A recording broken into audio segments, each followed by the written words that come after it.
Muy buenas, en este vídeo os enseño un setup para el M8 GTE para rodar en Laguna Seca en iRacing, que además es el primer vídeo de setups que hacemos con los GTE y creo que es un buen circuito para entender bien cómo funciona, porque como siempre os dejo una explicación de cómo funciona cada parámetro, así para explicar por qué lo he puesto así para este circuito. Entonces, sabéis que aparte de esto tenéis un montón de cursos en Level Up Academy sobre reglaje, sobre pilotaje, de telemetría, todo eso, porque además yo siempre analizo los datos de telemetría para terminar de ajustar el setup. No solo me dejo guiar por lo que yo voy notando el coche, de que si subirá, de si es un poco más inestable o lo que sea, sino que luego lo compruebo con los datos, sobre todo para el tema de suspensiones, de las amortiguaciones, de las alturas, este tipo de cosas. Así que os recomiendo que si queréis aprender a configurar todo esto y saber bien cómo funciona cada cosa y cómo ajustarlo, pues sabéis que en Level Up Academy tenéis contenido de sobra para aprender y además tenéis todos los setups incluidos. Si me pedís el setup que queráis porque no está todavía disponible, os lo preparo en cuanto pueda y lo vais a tener ahí. Así que no hay excusa para aprender de automovilismo y sin racing en este caso. Dicho esto, vamos con cada uno de los parámetros, empezando por el tema de los neumáticos, presiones al mínimo. Yo aquí sí que no encuentro realmente beneficio alguno en subir la presión en ninguna de las cuatro ruedas. Si pasamos al chasis, que es donde está la gran chicha del asunto, empezando por la parte delantera, para mí, en un circuito con tantos baches, cambio de pendiente, pianos agresivos, tener una suspensión muy rígida en cuanto a los elementos elásticos, muelles, anti-roll y demás, no tiene mucho sentido. Por eso la anti-roll en general es bastante blanda, porque además tener un poquito más de balanceo en el tren delantero cuando hay tantas curvas lentas o en las zonas de curvas lentas nos da un poquito de sobreviraje, es decir, que el coche sea más ágil, porque en general lo que busco es que el coche se cruce bien en estas curvas lentas y que se amolden bien las suspensiones a todas las irregularidades que hay, porque hay muchos baches, pianos y todo esto que os comentaba. En cuanto al towing, relativamente alto, sí que pongo un poquito de divergencia ahí para que el coche sea un poquito más reactivo, y luego juego con el tema de los frenos, sí que las pastillas de alta fricción, bajo un poquito el tema del cilindro maestro para jugar con esa transferencia de la presión de frenado cuando vamos entrando en curva, tanto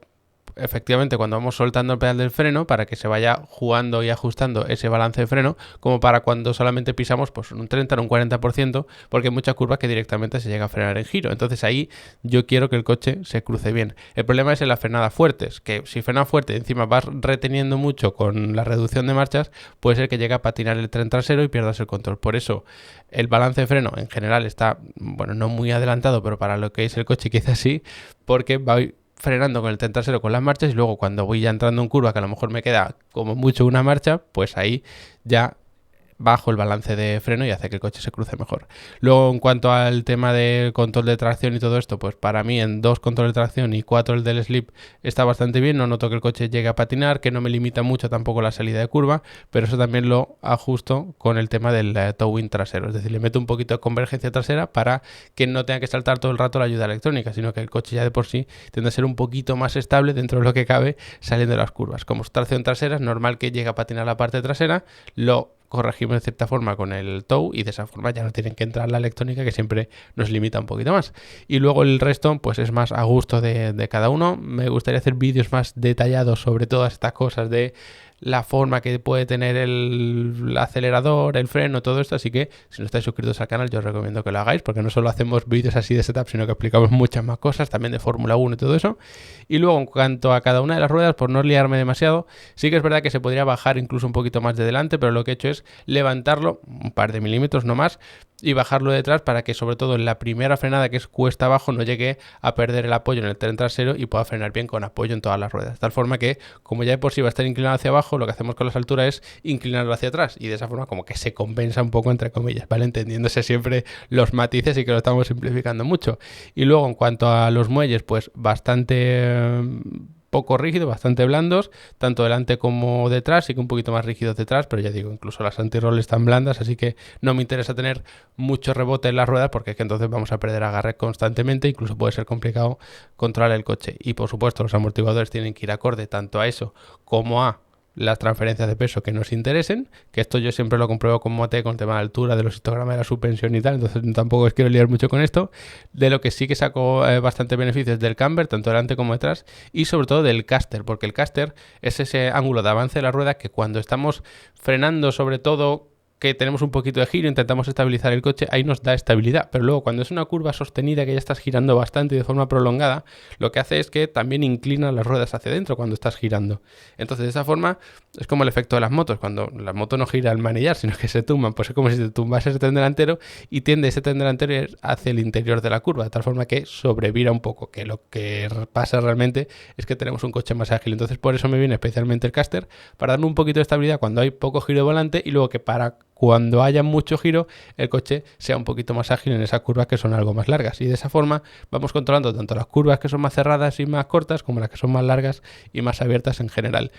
Otra cuestión importante, bueno, el tema de la aerodinámica yo la tengo al máximo, no es precisamente un circuito de mucha recta.